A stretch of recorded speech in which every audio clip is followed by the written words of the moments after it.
It's time to jail Chris Whitty. It's time to jail Van Tam. It's time to jail all of those people who were involved in the coronavirus vaccine rollout, the people that deliberately lied to the public. And that is because of what now is happening in Kent over meningitis. I think the damage that we have done to the long-term public health of this country over the vanity and stupidity that we saw during the coronavirus lockdown, that cannot go unpunished. Hello everyone, this is Andre Walker. Thanks so much for watching this video. Please do subscribe, but more importantly, hit the bell notification icon and consider a donation to the Patriot Fund. The link is below and we are fighting back on behalf of you. Well, I was really interested on my show the other day when I interviewed Dr. David Bull. You think of him as the chairman of Reform UK, but of course he is a medical practitioner. He's a proper doctor, unlike Dr. Tedros, the head of the World Health Organization, who is in fact a scientist with a PhD, who claims to be a medical doctor but isn't actually one. Well, what was really interesting when I asked about the vaccine was this. I said that I was really worried about the following thing.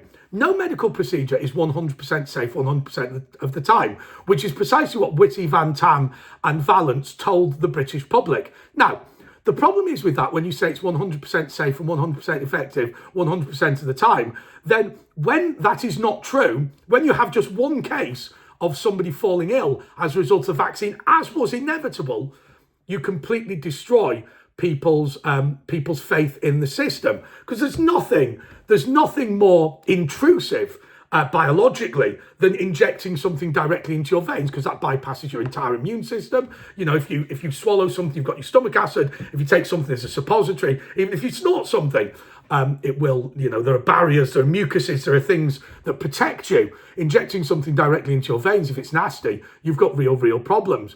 And what David Bull said to me was amazing, was that his mother had ended up with blood cancer as a result of the vaccine. I was quite surprised because I'd never seen a medic so openly talk about it.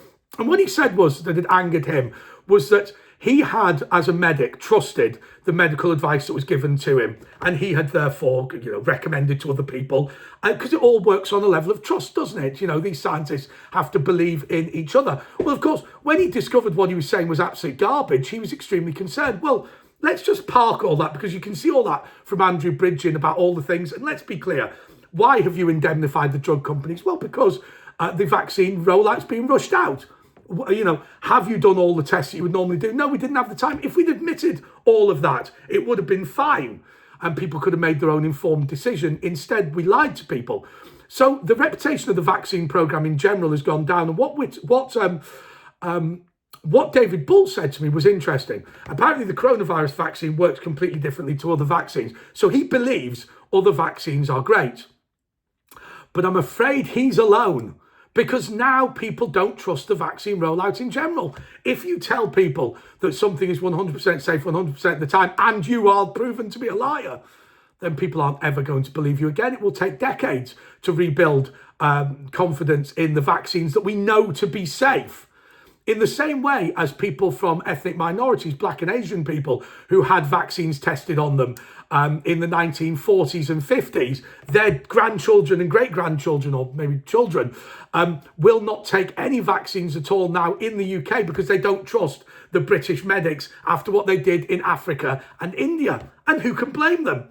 Well, now, at the University of Kent, there's been an outbreak of meningitis and 2 people have died. And why has there been an outbreak of meningitis? Because people are not taking the vaccines against meningitis. And the reason is because parents are now genuinely scared, because they don't know what to believe in terms of the medical profession in this country. I think that that is a really shameful thing. I think the way that we have now totally destroyed years and years and years of trust that built up in the system, how are we going to get it back? Let me ask you this question.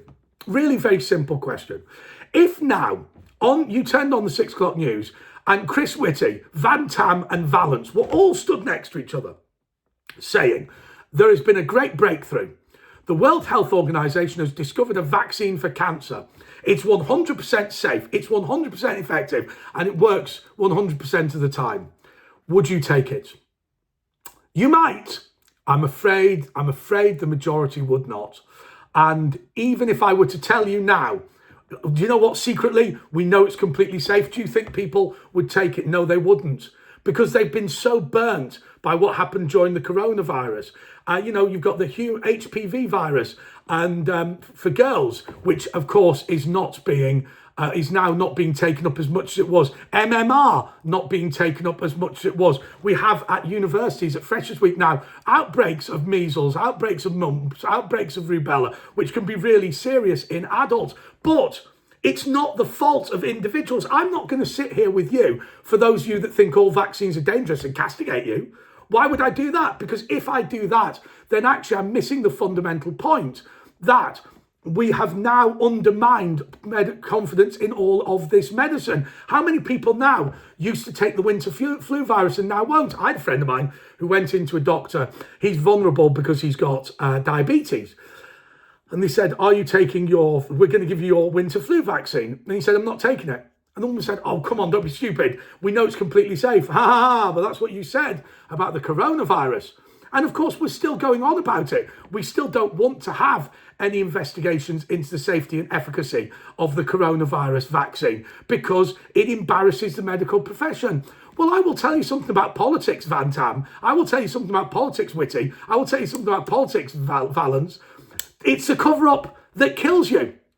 If you go out and you say, we've honestly made a mistake, then it will be better. Because what happens instead is you end up in the position that we're in at the moment with Andrew Bridgen, where you shoot the messenger, where Andrew Bridgen is attempting to tell you all of the things he's discovered, all of which are true. And instead of actually engaging with him, instead of actually telling the truth, that what they try and do is just discredit him. In fact, there is an awful habit in this country, isn't there, of trying to discredit people who come forward with something true and something that's honest. I find it completely despicable. But I worry very gravely now because a lot of the old diseases which we thought we'd wiped out will start to come back. It's just a fact of life. And how many generations will it take for people to start to trust these vaccines again? It may never happen. Remember, vaccine experiments that were done on Africans in the 1950s are still leading to people in Brixton refusing to take the vaccine even now. What about the nurses? When they said nurses are refusing to take the coronavirus vaccine, it wasn't nurses, it was Black and Asian nurses because of the mistrust that had built up from those medical experiments all those years ago. So I think that we need to remember that lockdown was a disaster. It was a disaster for our economy. It destroyed the education of children. It hurt young people very greatly. Locking up a teenager like that under house arrest for month after month is child abuse. There's no doubt about it in my mind. And then, of course, the damage to the vaccine rollout. What we did was we put nutters in charge of our government at the time, and we have paid the price, and what a heavy price we've paid, particularly for those 2 people that died of meningitis, but also the young people that have had mental health problems as a result of this, and of course, of all of the people that are now not going to be protected because of vaccines. And finally, the people that died as a result of a coronavirus vaccine that wasn't 100% safe, but probably was a good idea for some people to take. Till next time, goodbye.